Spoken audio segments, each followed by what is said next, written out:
तो हेलो दोस्तों, स्वागत है आप सभी का आपके अपने परिवार एग्जाम इंडिया में। उम्मीद करता हूं आप सभी बहुत अच्छे होंगे, स्वस्थ होंगे और अच्छे से पढ़ाई कर रहे होंगे। तो फटाफट के अंदाज में आप सभी जुड़ जाइएगा और इस क्लास को पूरी तरीके से सभी अपने अपने ग्रुप में शेयर कर दीजिएगा। तो चलिए, आप सभी को नमस्कार और जय हिंद। तो आप सभी का स्वागत है और ये है जीके का महाअभ्यास का पार्ट नंबर 41 भाई, ठीक है 41। ये क्लास भी आपको रिकॉर्डेड फॉर्म में दी जा रही है क्योंकि आप सभी को पता है भाई, होली का त्योहार है, फेस्टिवल है, तो हम सभी लोग अपने अपने घर पर हैं। लेकिन आपके लिए मैंने पहले से ही क्लास को रिकॉर्ड कर लिया था और इसको समय अनुसार 5 बजे अपलोड करवा दिया गया है। तो भाई आप उसी तरीके से क्लास को देखेंगे जैसे आप लोग लाइव क्लास को देखते हैं, क्योंकि क्वेश्चंस तो आपके लिए बहुत इंपॉर्टेंट है। तो जो भी परीक्षा आने वाले हैं, जितने भी एग्जाम्स आने वाले हैं अपकमिंग मंथ्स में, याद रखना है ये सारे प्रश्नों की जो श्रृंखला हम लोग इस सीरीज में कर रहे हैं, जीके का महाअभ्यास में जो कर रहे हैं, ये आपके लिए बहुत उपयोगी और महत्वपूर्ण होने वाला है। तो चलिए अपनी क्लास को स्टार्ट करते हैं। आप लोग जल्दी से जुड़ जाइएगा और इस क्लास को अपने सभी ग्रुप में शेयर कर देना भाई, ठीक है। और जो लोग वीडियो को देख रहे हैं भाई, वीडियो को लाइक करना मत भूलिएगा, क्योंकि आपका एक लाइक, आपका एक शेयर हमें मोटिवेट करता है अच्छा करने के लिए। तो अगर आप चाहते हैं कि हम और अच्छा काम करें और अच्छी अच्छी क्लासेस आपके लिए दें, तो आप इस वीडियो को जरूर शेयर करिएगा ज्यादा से ज्यादा लोगों तक, ठीक है। तो चलिए अपनी क्लास को स्टार्ट करते हैं इसी अंदाज में। बस अपना सपोर्ट, अपना प्यार, अपना मोहब्बत जो है ये बनाए रखिएगा अपनी क्लास के लिए। चलो भाई, तो चलिए आज के सेशन का पहला सवाल आपकी स्क्रीन पे देखो। होली है, फेस्टिवल है, ठीक है। होली मनाइए, त्योहार मनाइए, गुजिया खाइए बहुत अच्छे से, ठीक है। ध्यान से खाइएगा, पेट सही होना चाहिए सबका, ठीक है। और क्लास को मिस नहीं करना है, ठीक है ना। चलो भाई बढ़िया। और पहला सवाल आपकी स्क्रीन पे आ चुका है भाई। क्वेश्चन नंबर 1 के साथ आज स्टार्ट करने वाले हैं हम लोग बिल्कुल बेहतरीन अंदाज में। और प्रश्न पढ़िएगा, इसका उत्तर कमेंट बॉक्स में सभी लोग दे दीजिएगा भाई। सबको अपना अपना उत्तर चेक करना है कि कौन कितना सही कर रहा है। तो चलिए स्टार्ट करते हैं क्लास को भाई। चलिए भाई, पहला सवाल, किसी भी भारतीय राज्य की, पहला क्वेश्चन है, किसी भी भारतीय राज्य की राज्यपाल बनने वाली पहली महिला कौन थी भाई। किसी भी भारतीय राज्य की राज्यपाल बनने वाली पहली महिला कौन थी। और आपको बता दूं ये क्वेश्चन आया था CHSL 2019 में, ठीक है। इस बार मैंने एग्जाम का क्वेश्चन आपके सामने रख दिया है भाई, जो परीक्षा में पूछे गए हैं, ताकि आपको भी लगे कि हमने जो तैयारी की है क्या वो चल रही है सही दिशा में। तो बिल्कुल सही दिशा में चल रही है भाई, ठीक है। तो चलिए, किसी भी भारतीय राज्य की राज्यपाल बनने वाली, तो भाई इसका सही उत्तर हो जाएगा, ठीक है। इसका सही उत्तर हो जाएगा सरोजिनी नायडू भाई, ठीक है। सरोजिनी नायडू हो जाएगा, बिल्कुल सटीक उत्तर है भाई। तो याद रखना है, किसी भी भारतीय राज्य की पहली महिला राज्यपाल बनने वाली कौन थी, सरोजिनी नायडू। किस राज्य की राज्यपाल बनी थी, तो आप कहेंगे सर उत्तर प्रदेश की, ठीक है। उत्तर प्रदेश राज्य की इनको राज्यपाल बनाया गया था और ये भारत की पहली महिला राज्यपाल भी कही जाती हैं। क्लियर होना चाहिए भाई, ठीक है। आप लोगों का भी उत्तर मुझे उम्मीद है कि सही आ रहा होगा, क्योंकि आप लोग भाई अच्छे स्टूडेंट हैं, एग्जाम इंडिया के स्टूडेंट हैं। तो भाई आपका उत्तर तो गलत आएगा ही नहीं, क्लियर है। और मैं आपको बता दूं, इनका जो शासनकाल यानी कार्यकाल रहा है वो 1947 से लेकर के 1952 तक ये उत्तर प्रदेश की राज्यपाल रही हैं, ठीक है। 1947 से लेकर के 1952 तक ये यूपी की राज्यपाल रही हैं और भारत की सबसे प्रथम महिला राज्यपाल की गिनती होती है इनकी, ठीक है। याद रखेंगे भाई, अच्छा क्वेश्चन है ये, इंपॉर्टेंट क्वेश्चन है, ठीक है। चलिए आगे बढ़े। सॉरी ये 42 नहीं होगा भाई, सॉरी गलती से लिख दिया मैंने, ये 1949 होगा भाई, ठीक है। गलती से लिख दिया था मैंने, कोई बात नहीं, उसको सुधार लेंगे भाई। इनका जो राज्यपाल का कार्यकाल था वो 47 से लेकर के 49 तक ही था, ठीक है। भारत की पहली महिला राज्यपाल याद रखेंगे, ठीक है। अरुणा आसफ अली के बारे में याद रखना है आपको। अरुणा आसफ अली ये रेल मंत्री थी भाई। कौन? रेल मंत्री थी ये, ठीक है ना, रेल मंत्री। ये रेल मंत्री जो आफ्टर बिफोर इंडिपेंडेंस की अगर आप बात करोगे, ठीक है, यानी आजादी से पहले की बात करोगे, आजादी से पहले एक अंतरिम सरकार बनी थी भाई। नेहरू जी की अध्यक्षता में एक अंतरिम सरकार का गठन किया गया था। अंतरिम सरकार को बोलते हैं इंटरिम पार्लियामेंट, ठीक है। और अंतरिम सरकार में ये जो अरुणा आसफ अली थी, ये रेल मंत्री बनाई गई थी भाई, ठीक है। इस बात को हमेशा याद रखिएगा, ठीक है। चलिए, विजय लक्ष्मी पंडित कौन थी भाई। अगर ये सवाल आपसे पूछे कि विजय लक्ष्मी पंडित कौन थी, तो याद रखना संयुक्त राष्ट्र महासभा में भारत की तरफ से प्रतिनिधित्व करने वाली पहली महिला जो थी वो विजय लक्ष्मी पंडित ही थी, ठीक है। संयुक्त राष्ट्र महासभा की पहली महिला अध्यक्ष भी है, भारतीय अगर पूछता है तो विजय लक्ष्मी पंडित थी, इनका नाम याद रखेंगे आप लोग, ठीक है। चलिए, इस प्रश्न का उत्तर बिल्कुल शीशे की तरह साफ हो गया होगा। बड़ा प्यारा सवाल है भाई, नोट करके आगे बढ़ जाना, ठीक है। चलिए भाई, क्वेश्चन नंबर नेक्स्ट, अगला प्रश्न क्वेश्चन नंबर 2, और सारे प्रश्न एग्जाम में पूछे गए हैं भाई। देख लो, ये प्रश्न आया है CHSL में 2019 में ही ही आफ्टरनून के सेशन में भाई, ठीक है। ये एग्जाम का प्रश्न है तो बिल्कुल भी आप घबराएंगे नहीं। और देखिए कैसे प्रश्न आते हैं पेपर में, आज मैं यही दिखाने का प्रयास कर रहा हूं कि देखिए आप लोग की कैसे क्वेश्चन एग्जाम ने पूछे हैं, ठीक है। आपको लगेगा कि सर तो ऐसे ही बोलते हैं कि ये प्रश्न आया है, वो प्रश्न आया है, भाई ऐसे नहीं बोलते हैं। इस बार मैंने लिखवा दिया है, आप चाहे तो चेक कर लेना भाई, अगर प्रूफ ना चाहिए तो। चलो, स्वतंत्र भारत के क्वेश्चन देखो। स्वतंत्र भारत के पहले रक्षा मंत्री कौन थे भाई? पहले रक्षा मंत्री कौन थे? ऑप्शन है सी राजगोपालाचारी, बलदेव सिंह, जगजीवन राम या सरदार वल्लभ भाई पटेल भाई, ठीक है। सरदार वल्लभ भाई पटेल कौन थे स्वतंत्र भारत के पहले रक्षा मंत्री? देखो भाई, ऐसे सवाल अगर गलत होंगे ना तो फिर कोई फायदा नहीं तैयारी का। लेकिन मुझे उम्मीद है एग्जाम इंडिया के जो बेहतरीन ये आप लोग स्टूडेंट हैं, बेहतरीन जो पढ़ाई कर रहे हो, इतने टाइम से हम लोग जीके का महाअभ्यास कर रहे हैं, उसका फायदा तो मिलेगा सबको, ठीक है। चलो भाई, फटाफट उत्तर करेंगे आप लोग अपना। तो सबसे पहले रक्षा मंत्री कौन थे? सही उत्तर हो जाएगा। चलो भाई, सही उत्तर पे टिक करते हैं, बलदेव सिंह भाई। स्वतंत्र भारत के पहले रक्षा मंत्री कौन थे? बलदेव सिंह भाई। नाम में ही है बलदेव सिंह, ठीक है। नाम में ही क्या है? बलदेव। बल मतलब भाई जिसके पास ज्यादा होगा वही तो रक्षा करेगा ना, तो ऐसे याद रखना, बलदेव सिंह नाम था भारत के पहले रक्षा मंत्री, ठीक है। चलो, जगजीवन राम के बारे में याद रखिएगा, भारत के प्रथम श्रम मंत्री थे भाई, नोट कर लेना सभी लोग, भारत के प्रथम श्रम मंत्री थे, ठीक है। श्रम मंत्री मतलब लेबर मिनिस्टर, ध्यान रखिएगा। अगर आपसे क्वेश्चन पूछेगा कि भारत के प्रथम श्रम मंत्री कौन थे या लेबर मिनिस्टर कौन थे, तो जगजीवन राम का नाम आपको याद रखना है भाई। सरदार वल्लभ भाई पटेल जी के बारे में तो आप सभी जानते हो दोस्त, भारत के प्रथम गृह मंत्री के रूप में इनका नाम याद रखना है आपको, गृह मंत्री। और इसके अलावा आपको याद रखना है भारत के प्रथम उप प्रधानमंत्री भाई। ये सारी बातें बिल्कुल आपको पता होनी चाहिए। भारत के प्रथम उप प्रधानमंत्री और प्रथम गृह मंत्री, यानी कि फर्स्ट होम मिनिस्टर और फर्स्ट डेप्यूटी प्राइम मिनिस्टर भी सरदार पटेल जी थे। इनको क्या बोलते हैं? आयरन मैन ऑफ इंडिया, ठीक है। आयरन मैन बोलते हैं भाई सरदार वल्लभ भाई पटेल को। आयरन मैन मतलब कि लौह पुरुष, क्या बोलते हैं? भारत का लौह पुरुष कहते हैं किसको? सरदार वल्लभ भाई पटेल जी को। क्लियर है? प्रश्न बहुत प्यारा है और एग्जाम के पूछा हुआ प्रश्न है, देख लो यहाँ पर एग्जाम का मैंने मेंशन करवाया है, CHSL 2019 में पूछा गया प्रश्न है भाई। चलो अगला सवाल, क्वेश्चन नंबर नेक्स्ट लेकर के आ रहा हूं और क्वेश्चन नंबर 3 आ चुका है। ये देखिए, बेहतरीन क्वेश्चन है, इस प्रश्न का भी उत्तर करने का प्रयास करिएगा भाई। चलो क्वेश्चन पढ़िए पहले। बैंक आइरिस स्कैन ऑथेंटिकेशन शुरू करने वाला देश का पहला बैंक बन गया है भाई। कौन है जो देश का पहला बैंक बना था? बैंक आइरिस स्कैन ऑथेंटिकेशन शुरू करने वाला भाई। बड़ा प्यारा सवाल है, आपको बताना है कि कौन सा बैंक है ये। एक्सिस बैंक, कैनरा बैंक, बंधन बैंक कि यस बैंक भाई, ठीक है। बैंक आइरिस स्कैन ऑथेंटिकेशन, जल्दी से उत्तर करेंगे सब लोग भाई।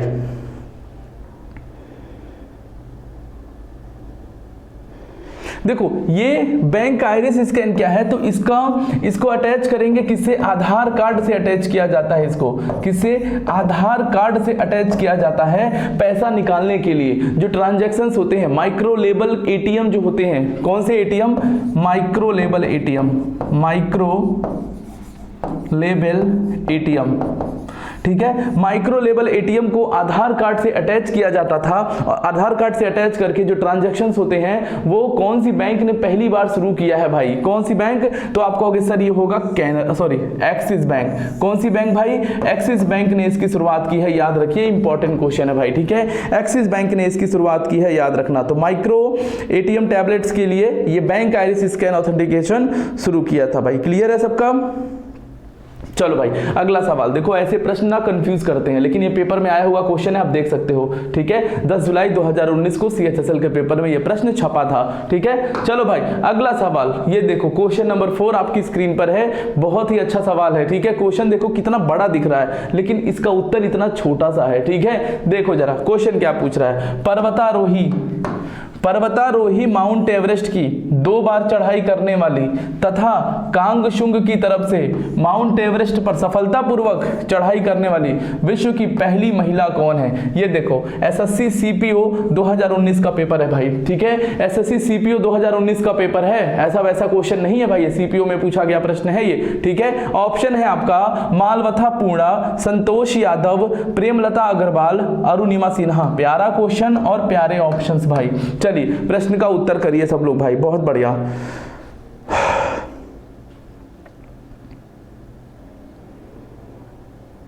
चलिए तो आपको बता दूं मैं इस क्वेश्चन का थीम, अगर मैं आपको बता दूं कि कैसे इस क्वेश्चन को समझोगे, ये तो क्वेश्चन लिखा हुआ है, अब इतना बड़ा क्वेश्चन है, समझे कैसे? तो इसका उत्तर समझ लो, ऐसे याद रखना है कि माउंट एवरेस्ट पे चढ़ाई करने वाली, 2 बार चढ़ाई करने वाली, ठीक है, भारत की महिला थी जो जिन्होंने माउंट एवरेस्ट पर 2 बार चढ़ाई की, उन्हीं का नाम पूछ रहा है भाई, ठीक है। तो आप सबने बहुत अच्छे से पढ़ा होगा दोस्त, संतोष यादव का नाम याद रखिएगा, ठीक है, ये महिला है भाई, ठीक है, नाम संतोष है लेकिन है महिला, इस बात पे कंफ्यूज मत होना कि सर संतोष तो पुरुष का नाम होता है भाई, ठीक है, किसने कहा पुरुष का होता है, महिला का भी होता है, ठीक है। तो संतोष यादव ये भारत की पहली महिला जिन्होंने माउंट एवरेस्ट की चढ़ाई 2 बार की थी भाई, 2 बार की थी। कब कब?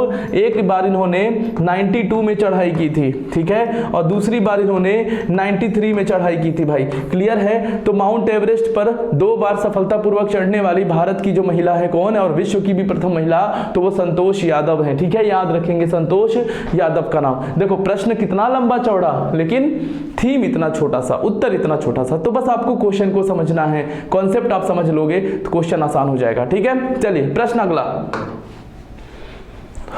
क्वेश्चन नंबर नेक्स्ट आ चुका है स्क्रीन पे, और देखो सारे प्रश्न आज के जो हमने लिए हैं वो सारे प्रश्न परीक्षा में ही पूछे गए हैं, चाहे वो सीएचएसएल का पेपर हुआ हो, चाहे वो सीपीयू का हुआ हो, चाहे सीजीएल का हुआ हो, ठीक है। तो जो एग्जाम में पूछे गए प्रश्न आज मैं वही लेकर के आपके सामने उपस्थित हो गया हूं, ठीक है। चलिए प्रश्न क्या है, पहले पढ़ते हैं इस प्रश्न को। देखो ये भी प्रश्न बड़ा ही जानदार है भाई।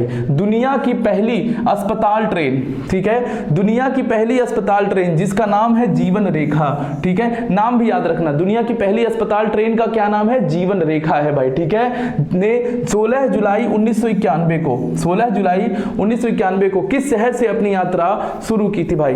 प्रश्न देख लो, एसएससी सीपीओ 2019 मॉर्निंग में क्वेश्चन पूछा गया है, ठीक है, एसएससी सीपीओ 2019 में मॉर्निंग में क्वेश्चन आया था ये, ठीक है। चलो भाई प्रश्न का उत्तर देना है कि जो दुनिया की तो देखो प्रश्नों में प्रश्न छुपा है। दुनिया की पहली अस्पताल ट्रेन कौन सी भाई? जीवन रेखा। दुनिया की पहली अस्पताल ट्रेन कौन सी है? जीवन रेखा, ठीक है। इसकी शुरुआत कब हुई? 1991 में हुई। इतनी बात तो प्रश्न में भी लिखा है भाई, इतनी बातें तो प्रश्न भी लिखा है। अब पूछ रहा है कि इसने अपनी यात्रा जो है ये कहां से शुरू किया। क्लियर? बढ़िया प्रश्न है भाई, बहुत प्यारा सवाल है।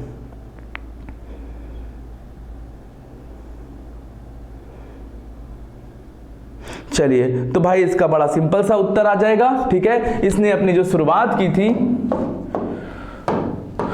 कहां से? बॉम्बे से, ठीक है। कहां से शुरू किया था भाई?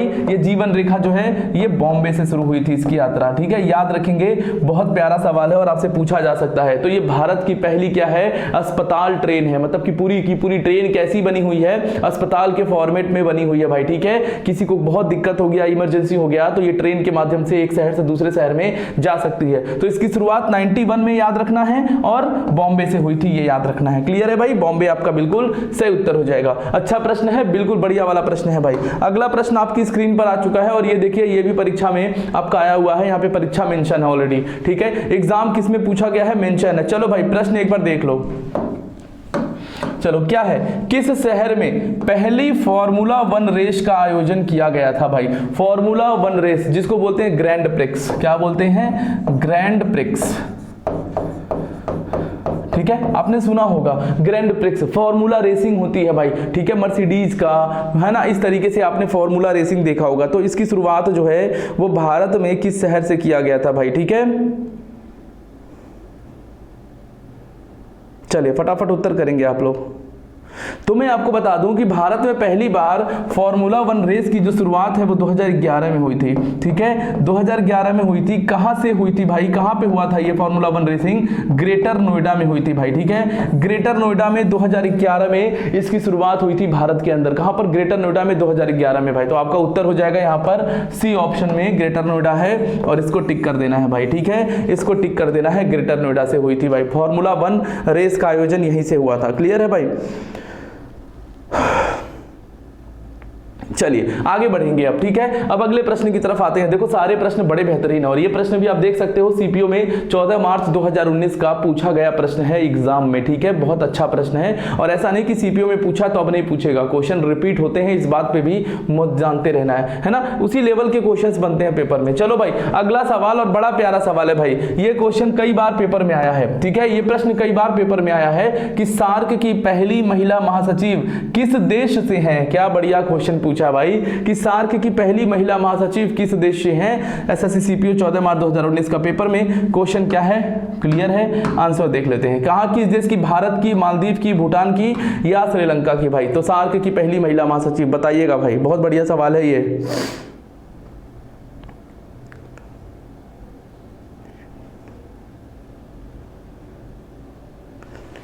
चलिए तो समझिएगा, फातिमैत दियाना सईद, ठीक है, ये नाम याद रखना आपको, ठीक है, फातिमैत दिहाना सईद, ये सार्क की पहली महिला महासचिव का नाम है भाई, ठीक है। ये कौन है? ये है सार्क की पहली महिला महासचिव, सार्क की प्रथम महिला महासचिव भाई, नाम याद रखिएगा, महिला महासचिव। क्लियर? सार्क की प्रथम महिला महासचिव का नाम फातिमैत दिहाना सईद याद रखना है। किस देश की थी भाई ये? तो ये मालदीव देश की थी भाई, याद रखना है। किस देश की? मालदीव देश की थी, याद रखना भाई। सार्क के बारे में आप सब जानते हो, इसकी स्थापना कब हुई थी? तो सार्क की स्थापना जो है वो 1985 में हुई थी। क्लियर? 1985 में हुई थी, क्लियर बात। और इसका हेडक्वार्टर यानी कि मुख्यालय कहां पर है? तो मुख्यालय इसका काठमांडू में है। सार्क का मुख्यालय कहां पर है? काठमांडू में है भाई, इस बात को भी जानते रहिएगा, ठीक है। सार्क का मुख्यालय काठमांडू नेपाल में है। इसकी स्थापना 1985 में हुई थी। और कुल कितने देश हैं सार्क के कुल कितने देश हैं भाई? इसमें सदस्य देश 8 देश हैं इसमें शामिल। कितने देश शामिल हैं? तो 8 देश हैं शामिल भाई, ठीक है। 8 देश कौन से हैं इसको मैं किसी दिन ट्रिक के माध्यम से बताऊंगा भाई, ठीक है। ट्रिक के माध्यम से आपको किसी दिन बताऊंगा, नोट कर लेना, बहुत इंपॉर्टेंट क्वेश्चन है ये सारी बात, ठीक है। सारी बात बिल्कुल शीशे की तरह साफ हो जानी चाहिए भाई सभी को। अगला प्रश्न आपकी स्क्रीन पे, क्वेश्चन नंबर नेक्स्ट आपकी स्क्रीन पर है, क्वेश्चन नंबर 8 आपकी स्क्रीन पर है। चलिए उत्तर करिए सब लोग। भारत का सबसे पुराना अनुसंधान रिएक्टर कौन सा है भाई? देखो एसएससी सीपीओ 2019 में पूछा गया प्रश्न है, ठीक है, कि reactors in India oldest research, यानी कि सबसे पुराना रिएक्टर इंडिया का कौन सा है, ठीक है, बताइएगा जरा। ऑप्शन है कामिनी, सर्कस, ठीक है, उसके बाद है ध्रुव, या डी ऑप्शन है अप्सरा भाई, बताएंगे। बड़ा बेहतरीन क्वेश्चन है, ठीक है। सबसे पुराना रिएक्टर या प्रथम रिएक्टर आपसे पूछेगा तो किसको टिक करेंगे आप लोग?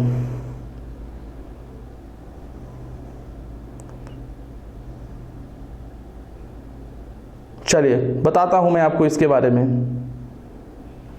देखो इसके बारे में कुछ बातें समझ लो। भारत का जो फर्स्ट न्यूक्लियर रिएक्टर माना जाता है, प्रथम न्यूक्लियर रिएक्टर जो माना जाता है वो अप्सरा को माना जाता है, ठीक है, अप्सरा को माना जाता है। ये भारत का पहला न्यूक्लियर रिएक्टर है, ठीक है। इसके बारे में जानिएगा कि इसको डिजाइन किसने किया था। इसको डिजाइन किया था बार्क ने, ठीक है, बार्क ने डिजाइन किया था भाई। बार्क कौन है? बार्क कौन है? भाभा एटॉमिक रिसर्च सेंटर भाई। इसका फुल फॉर्म क्या होता है? भाभा एटॉमिक रिसर्च और सेंटर, ठीक है। तो अप्सरा भारत का पहला न्यूक्लियर रिएक्टर है, यानी कि पहला परमाणु रिएक्टर है। और इसका डिजाइन यानी कि इसका निर्माण किसके द्वारा किया गया है? तो बार्क के द्वारा। और किस देश की सहायता से इसको बनाया गया है? यह भी प्रश्न पूछा जाता है कि किस देश की सहायता ली गई है भाई? तो सहायता ली गई है यूके से, ठीक है। यह भी याद रखना है आपको कि यूके की मदद ली गई है, प्रश्न पूछा जा सकता है। मैं आपको सारी बात यहां पर बता रहा हूं, ठीक है। किस देश की मदद ली गई है? यूके।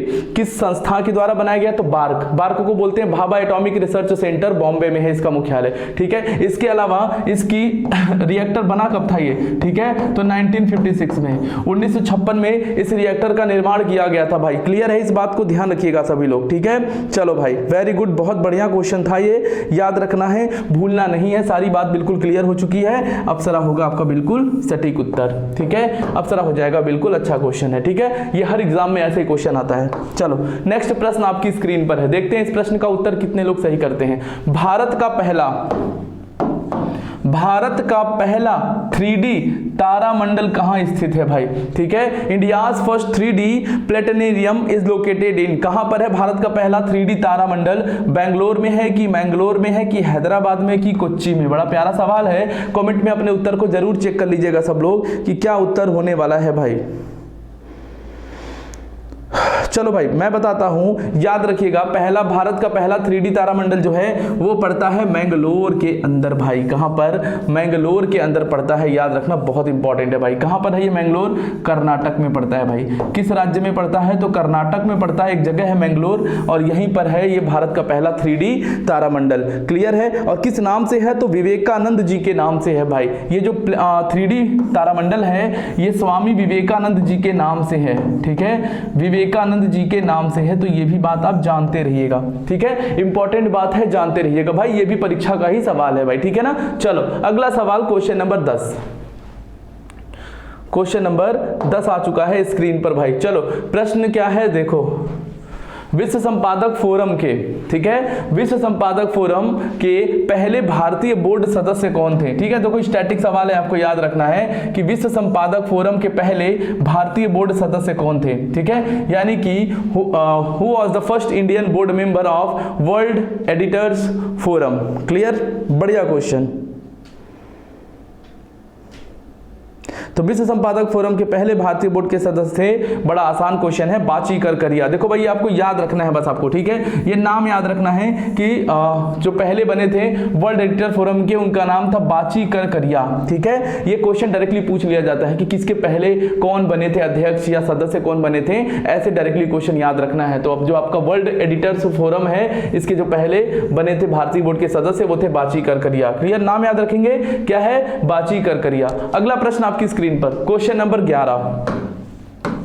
11 देखो क्या कहता है। चंद्रमा पर भारत का पहला मिशन चंद्रयान 1 शुरू किया गया था। मतलब कि जो भारत का पहला चंद्रयान मिशन है, यानी कि जो पहला चंद्रमा पर मिशन आया था चंद्रयान फर्स्ट, ये कहां से शुरू किया गया था? ऑप्शन है आपके श्रीशैलम, ठीक है, ऑप्शन है आपके श्रीशैलम, श्रीकालाहस्ती, श्रीकाकुलम या श्रीहरिकोटा। श्रीहरिकोटा भाई, जल्दी से कमेंट बॉक्स में चिपकाइए सब लोग भाई, बहुत बढ़िया, उत्तर अच्छे से करिएगा सब लोग।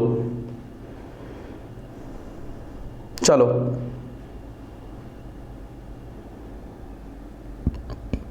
तो आपको बता दूं कि चंद्रमा पर भारत का जो पहला मिशन चंद्रयान प्रथम है, इसको कब लॉन्च किया गया था भाई? इसको लॉन्च किया गया था कब? तो लॉन्च किया गया था भाई 2008 में, ठीक है। ये भी प्रश्न याद रखना है कि कब लॉन्च किया गया था भाई, तो 2008 में लॉन्चिंग हुई थी। और कहां से हुई थी भाई? तो श्रीहरिकोटा से हुई थी लॉन्चिंग भाई, श्रीहरिकोटा से इसकी लॉन्चिंग हुई थी, इस बात को भी जानते रहिएगा भाई। तो श्रीहरिकोटा को आपको टिक कर देना है भाई, बहुत बढ़िया क्वेश्चन है, याद रखना। चंद्रमा पर ये भारत का पहला मिशन था चंद्रमा पर, जिसका नाम था चंद्रयान प्रथम, ठीक है। लॉन्चिंग डेट क्या है भाई? तो 2008 है भाई, ठीक है, 2008 अक्टूबर का महीना था भाई, ठीक है, अक्टूबर का महीना था। चलो भाई अगला सवाल, भारत की सबसे पुरानी, ये तो सवाल अपने जोन का आ गया भाई, सब उत्तर करेंगे इसका तो धड़ाधड़। भारत की सबसे पुरानी रिफाइनरी कहां पर स्थित है भाई, ठीक है। और सवाल देखो 2019 में सीपीओ में पूछा गया है, मतलब कि आज मैं आपको 2019 का पेपर करवा रहा हूं, ठीक है। 2019 के प्रीवियस ईयर के पेपर आज मैं सोचा कि आज थोड़ा सा प्रीवियस ले लूं।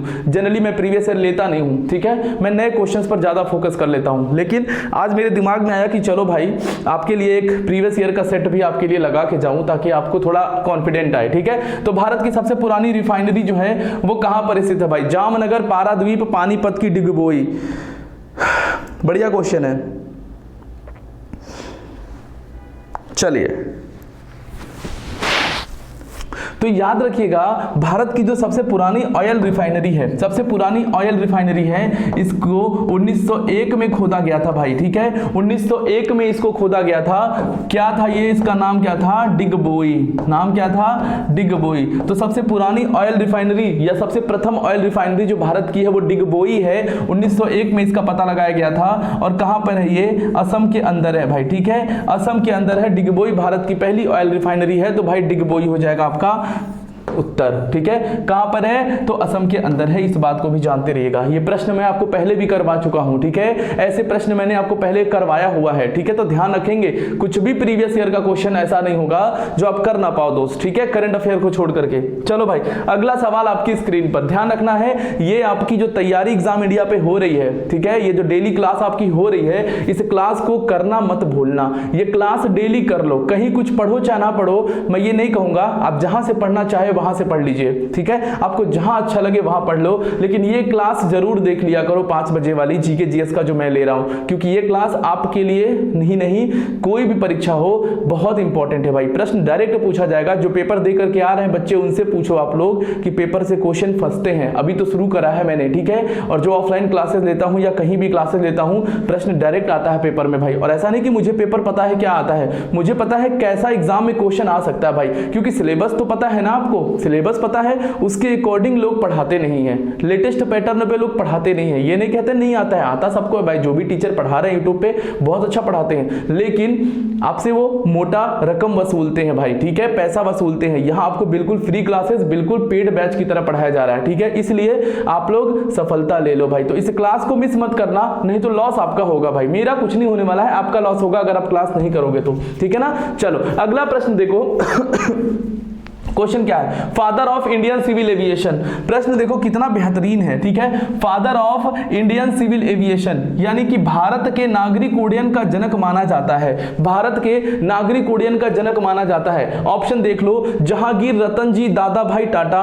परवेज दमानिया, होमी भाभा या फिर जमशेद जी, नुसीरवान जी टाटा। भाई 4 ऑप्शन है और भारत में सिविल एविएशन का फादर कौन है ये पूछ रहा है आपसे। चलो भाई उत्तर करिए आप लोग, ठीक है, कमेंट करिए, बहुत बढ़िया प्रश्न है, ठीक है, कमेंट करिए, साइड में हूं, एक बार क्वेश्चन देख लो सब लोग।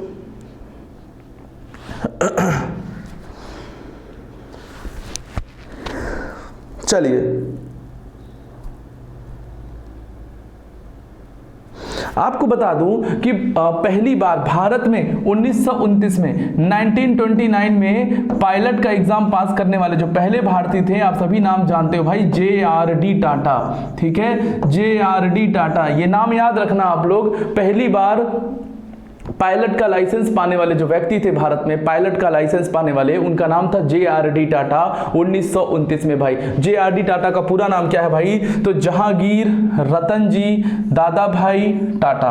क्लियर, आपका ए ऑप्शन बिल्कुल करेक्ट होगा, इस बात को ध्यान रखिएगा। और इन्हीं को माना जाता है क्या, इन्हीं को कहा जाता है फादर ऑफ सिविल एविएशन, ठीक है, इन्हीं को कहा जाता है भाई फादर ऑफ सिविल एविएशन, ठीक है, सिविल एविएशन का जनक यानी कि नागरिक उड्डयन का जनक माना जाता है। क्लियर, बहुत बढ़िया क्वेश्चन है, याद रखिएगा, प्रश्न को भूलिएगा नहीं, इंपॉर्टेंट है। चलिए अगला सवाल भाई, और वर्तमान में सिविल एविएशन मिनिस्टर कौन है। अगर आपसे ये पूछे कि प्रेजेंट टाइम पे सिविल एविएशन मिनिस्टर कौन है यानी कि नागरिक उड्डयन मंत्री कौन है, तो ज्योतिरादित्य सिंधिया का नाम याद रखिएगा, ठीक है, ज्योतिरादित्य सिंधिया वर्तमान में सिविल एविएशन मिनिस्टर हैं। चलिए अगला सवाल आपकी स्क्रीन पे लगा दिया है मैंने, क्वेश्चन को ध्यान से देखेंगे और फिर उत्तर करने का प्रयास करेंगे भाई। चलो क्या है क्वेश्चन कि निम्न में से कौन भारत के पहले, चलो ये प्रश्न जो है वो करंट अफेयर से रिलेटेड था तो इसको अभी काट देते हैं भाई, ठीक है। चलो अगला सवाल करेंगे भाई, इसको छोड़ना है, अगला सवाल करना है। क्वेश्चन क्या है ये देखो भाई, ये सवाल है आपके जोन का, ठीक है, सवाल है कि ज्ञानपीठ पुरस्कार के पहले प्राप्तकर्ता कौन थे, ज्ञानपीठ पुरस्कार के पहले प्राप्तकर्ता कौन थे। अब आप खुद सोचो, मैंने ऐसा क्वेश्चन करवाया है कि नहीं आपको, ठीक है, आप खुद बताना, ईमानदारी से बताना, अगर आप मेरी सारी क्लास को देखते हो तो ऐसा प्रश्न मैंने आपको करवाया है कि नहीं ज्ञानपीठ पुरस्कार से, बिल्कुल करवाया है और वीडियो देख लेना जाके, ठीक है। तो ज्ञानपीठ पुरस्कार याद रखना है, ये जो ज्ञानपीठ पुरस्कार है इसकी शुरुआत कब हुई, देखो मैं सारी जानकारी देता हूं आपको यहां पर। 1961 में, ठीक है। पहले प्राप्तकर्ता कौन थे इसके? जी शंकर कुरूप, ठीक है। जी शंकर कुरूप 1965 में इनको मिला था। ये मलयाली भाषा के लिए, किस भाषा के लिए? मलयाली भाषा के लिए। अगर आपसे भाषा भी पूछे ना, अगर आपसे भाषा भी पूछे कि किस भाषा के लिए इनको ज्ञानपीठ पुरस्कार मिला था, तो आप बोलेंगे मलयालम के लिए, मलयाली भाषा के लिए, ठीक है। ये ज्ञानपीठ पुरस्कार होता क्या है, किस लिए मिलता है? साहित्य के लिए मिलता है भाई।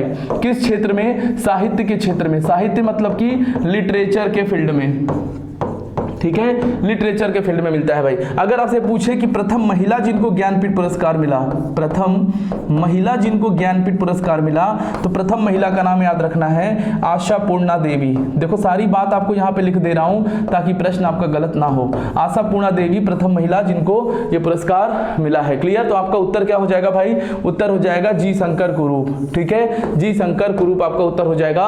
और एसएससी सीपीओ 2019 में पूछा गया है और बहुत सारे परीक्षाओं में पूछा गया है। सारे परीक्षा का नाम तो नहीं लिख सकते, लेकिन जो मेन एग्जाम था मैंने उसको लिखवा दिया। क्लियर है? तो सारी जानकारी आपके सामने बोर्ड पर मैंने दे दिया है। इंपॉर्टेंट क्वेश्चन है। क्लियर? स्क्रीनशॉट लेना चाहे तो भाई ले लेना सब लोग। चलो भाई, अगला सवाल आपकी स्क्रीन पे आने को तैयार है। नेक्स्ट क्वेश्चन आ चुका है स्क्रीन पे और देखो क्या धांसू सवाल ये भी, ठीक है, बढ़िया सवाल ये भी। प्रश्न को पहले पढ़ेंगे कि अंग्रेजी चैनल को तैर कर पार करने वाली प्रथम भारतीय महिला कौन थी, ठीक है। अंग्रेजी चैनल को तैर कर पार करने वाली प्रथम भारतीय महिला कौन थी भाई?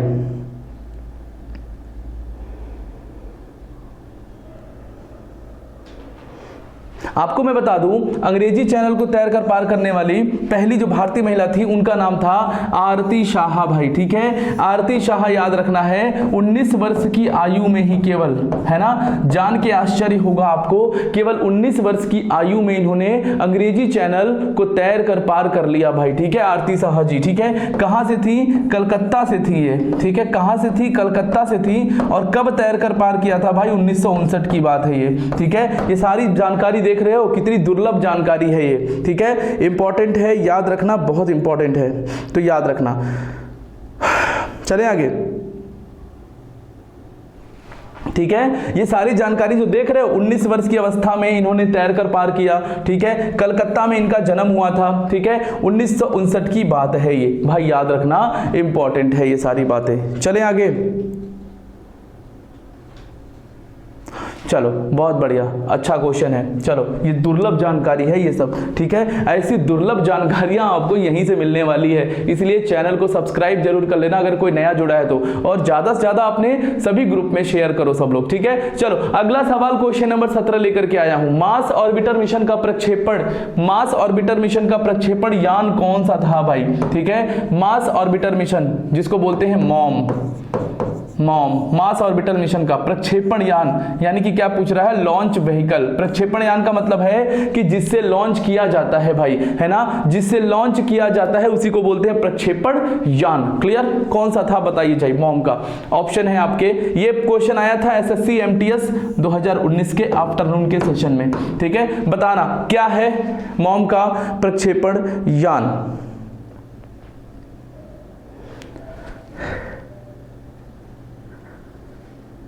चलिए आपको मैं बता दूं, ये मार्स ऑर्बिटर मिशन जो है, जिसको हम लोग शॉर्टकट में मॉम बोलते हैं, ठीक है। मार्स ऑर्बिटर मिशन, इसको लॉन्च किया गया था कब, अगर आपको याद आ रहा हो तो इसको लॉन्च किया गया था 5 नवंबर 2013 के दिन, ठीक है। 5 नवंबर 2013 के दिन इसको लॉन्च किया गया था। किस प्रक्षेपण यान से लॉन्च किया गया था? तो आपका सही उत्तर हो जाएगा भाई PSLV C-25 भाई, याद रखेंगे PSLV C-25 याद रखना है। PSLV क्या होता है भाई? ये PSLV क्या होता है? तो पोलर सैटेलाइट लॉन्च व्हीकल बोलते हैं। क्या बोलते हैं इसको? पोलर। P से क्या है? पोलर। S से क्या होता है? सैटेलाइट। L से क्या होता है? लॉन्च, और V से क्या होता है? V से होता है व्हीकल, ठीक है। ये सारी बातें आपको पता होनी चाहिए भाई। आपको ना पता हो तो बता दूं कि ये फुल फॉर्म भी पेपर में पूछा जाता है, ठीक है। ये एक एक चीज जीके में पेपर में आ सकता है, एक एक चीज आपसे पूछा जा सकता है। तो थोड़ा कहते हैं ना, एक बात कहते हैं, सावधानी हटी दुर्घटना घटी। तो अगर ये सावधानी हटी तो दुर्घटना घट जाएगी, मतलब कि आपसे फुल फॉर्म पूछा जाएगा। अगर आपने क्लास में नहीं ध्यान दिया तो आपसे क्वेश्चन नहीं होगा, तो ध्यान रखना है, ठीक है, यह ध्यान रखना है। तो PSLV C-25 हो जाएगा इस प्रश्न का बिल्कुल सटीक उत्तर। अगला प्रश्न आपकी स्क्रीन पे, चलो भाई, अगला प्रश्न आपकी स्क्रीन पर आ चुका है। क्वेश्चन नंबर 18 क्या है कि निम्न में से, क्या बढ़िया सवाल, वेरी नाइस क्वेश्चन भाई, ठीक है। निम्न में से किसने सर्वप्रथम पाई के मान की गणना की थी? पाई तो समझते हो ना आप लोग, पाई जैसे ऐसे लिखते हैं ना पाई, और पाई का मान क्या लिखते हैं हम लोग, 22/7, या इसी को अप्रोक्सीमेशन हम बोलते हैं 3.14 पाई, ठीक है। तो पाई की गणना सबसे पहले किसने की थी? कितना बेहतरीन क्वेश्चन है भाई। ऑप्शन है आपका बौधायन, आर्यभट्ट, भास्कराचार्य, श्रीधराचार्य। भाई बता के दिखाओ जरा इस प्रश्न का उत्तर सब लोग, ठीक है। चलो, बेहतरीन क्वेश्चन है ये भी।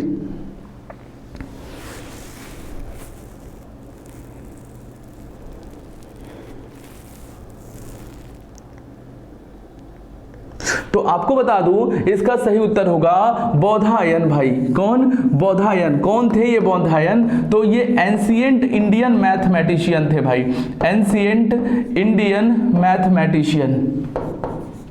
मैथमेटिशियन, ठीक है, याद रखेंगे। मतलब कि प्राचीन भारतीय गणितज्ञ थे ये, ठीक है। प्राचीन समय के जो भारतीय गणितज्ञ थे उसमें इनका नाम आता है बौधायन, ठीक है। क्या नाम याद आता है? बौधायन। और इन्होंने ही पहली बार पाई के मान की गणना की थी। इन्होंने बताया था अप्रोक्सीमेट पाई का जो वैल्यू होता है वो 3 होता है, ठीक है, इन्होंने बताया था, ठीक है ना। तो सबसे पहली बार इसकी गणना आपसे पूछेगा, कैलकुलेट कौन किया था? तो बौधायन ने किया था। कौन थे ये प्राचीन भारतीय गणितज्ञ थे, ठीक है, इस बात को याद रखना है। और पाई दिवस कब मनाया जाता है? क्वेश्चन आपसे पूछा जाता है कि पाई दिवस कब मनाया जाता है भाई, पाई दिवस कब मनाया जाता है? तो ये मनाया जाता है 14 मार्च को, ठीक है। तो देखिए मैंने आपको एक दिवस वाला क्वेश्चन भी बता दिया कि पाई दिवस कब मनाया जाता है, 14 मार्च को मनाया जाता है। क्लियर ना बात? और कैसे याद रखोगे 14 मार्च को मनाया जाता है? ऐसे याद रखना, पाई का मान आपको 3.14 याद रहता है, ठीक है। तो देखो ये क्या लिखा है, 14 और 3 का महीना, कौन सा महीना है? 3 मार्च का महीना है 3, है ना। मार्च तीसरे नंबर पे आता है, जनवरी 1, फरवरी 2 और मार्च 3। तो देखो 3.14 से भी याद रखोगे, 3.14 होता है पाई का मान। ये हो गया 14 और 3 का मतलब हो गया मार्च। तो 14 मार्च को मनाया जाता है पाई दिवस। याद रहेगा, बिल्कुल अच्छे से याद रहेगा भाई, ठीक है। चलो भाई, अगला सवाल क्वेश्चन नंबर 19 आपकी स्क्रीन पे। चलिए भाई, इस प्रश्न का उत्तर करेंगे भाई। क्वेश्चन नंबर 19 आ चुका है स्क्रीन पे। किसी भी भारतीय राज्य की पहली महिला मुख्यमंत्री कौन थी?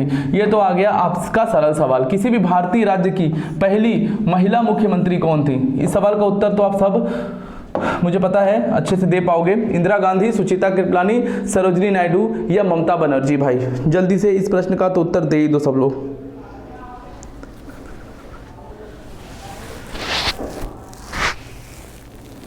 चलिए, तो इस प्रश्न का उत्तर याद रखना है आपको। किसी भी भारतीय राज्य की सबसे पहली महिला मुख्यमंत्री कौन थी? सुचेता कृपलानी का नाम आप सब जानते हो, ठीक है। सुचेता कृपलानी का नाम आप सभी जानते हो। ये उत्तर प्रदेश की मुख्यमंत्री बनी थी पहली बार, ठीक है। किसी भी भारतीय राज्य में उत्तर प्रदेश की मुख्यमंत्री बनी थी और भारत की पहली महिला मुख्यमंत्री भी इनको कहा जाता है, ठीक है। सुचेता कृपलानी कब बनी थी मुख्यमंत्री? 1963 से लेकर के 1967 तक ये उत्तर प्रदेश की मुख्यमंत्री थी। नोट कर लेना, ये दुर्लभ जानकारी आपको दे रहा हूं भाई, ठीक है। 1963 से लेकर के 1967 तक ये यूपी की क्या थी? सीएम थी, मुख्यमंत्री थी, सुचेता कृपलानी। भाई आपका बी ऑप्शन करेक्ट हो जाएगा। सवाल देखो 2019 में पूछा गया है SSC-MTS के अंदर, और आप जानते हो ये सवाल कितनी बार परीक्षाओं में आ चुका है, इसमें बताने की जरूरत नहीं है मुझे, ठीक है। बस ये जानकारी याद रखना है आपको। सरोजिनी नायडू कौन थी भाई? तो ये प्रथम राज्यपाल, प्रथम महिला राज्यपाल अगर सवाल पूछता है तो सरोजिनी नायडू का नाम याद रखना है। क्लियर? ये सब सारी जानकारी याद रखना है। इंदिरा गांधी कौन? प्रथम पीएम, भारत की प्रथम महिला पीएम, भारत की प्रथम महिला पीएम अगर पूछता है तो इंदिरा गांधी का नाम याद रखना है। ये तो जानकारी आप जानते हो। ममता बनर्जी का नाम देखो यहाँ पे लिखा है, ठीक है। तो ये भारत की प्रथम महिला रेल मंत्री, भारत की प्रथम महिला रेल मंत्री। ये सारी महिलाएं बहुत महत्वपूर्ण है, याद रखना भाई। भारत की प्रथम महिला रेल मंत्री याद रखना है कौन? ममता बनर्जी। ममता बनर्जी वर्तमान में वेस्ट बंगाल की मुख्यमंत्री है ये, ठीक है। प्रेजेंट टाइम में वेस्ट बंगाल की क्या है? सीएम है। ये आप जानते रहना आप लोग, ठीक है। चलो भाई, अगला सवाल। ये है आज के सेशन का लास्ट क्वेश्चन भाई, ठीक है। आज की क्लास का ये अंतिम प्रश्न होगा। इस प्रश्न को करिए और वीडियो में बताइएगा कमेंट करके कि आपको क्लास कैसी लगी भाई, ठीक है। चलो प्रश्न पहले कर लेते हैं। देखते हैं प्रश्न क्या है। माउंट मकालू पर सफलतापूर्वक चढ़ने वाली पहली भारतीय महिला कौन है भाई? अब माउंट मकालू कहां पर है? मकालू नेपाल में है भाई। माउंट मकालू कहां पर है? तो माउंट मकालू नेपाल में है, याद रखिएगा। इस माउंट पर चढ़ने वाली पहली भारतीय महिला बताना है आपको। अच्छा क्वेश्चन है भाई, ठीक है।